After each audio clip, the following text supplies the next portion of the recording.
जी अस्सलाम वालेकुम दोस्तों, अशरफ चौधरी फातिह ज़बीतस। और ये है वो टीम जो शुगर की दवाइयाँ छुड़वाती है।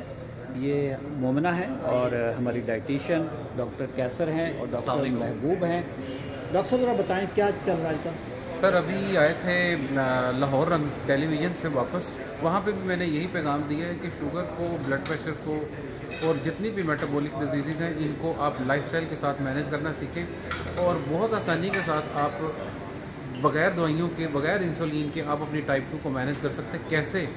ये इसी महीने की 21 तारीख को रात को 8:30 बजे आप लोगों को भी बताएंगे, जो कि टेलीविज़न पे बता के आए हैं कि क्या वो राज है जिससे आप अपनी शुगर को बगैर दवाइयों और इंसुलिन के कंट्रोल कर सकते हैं। जी डॉक्टर साहब, कौन सी जी तारीख सर, है?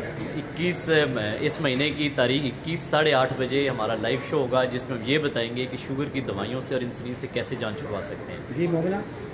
21 तारीख को 8:30 बजे हमारा शो होगा, उसमें हम आपको ज्वाइन करेंगे। जी दोस्तों, 21 और 8:30 बजे, जिसमें हम आपको बताएंगे कि शुगर ग़िज़ाई बीमारी है और इसको आपने बगैर दवाइयों के, बगैर इंसुलिन के कैसे कंट्रोल करना है। इसी वीडियो के नीचे व्हाट्सएप के ग्रुप का एक लिंक मिलेगा, उस लिंक पे क्लिक करें। अच्छा, आप सोच रहे होंगे पैसे कितने हैं? ज़ीरो।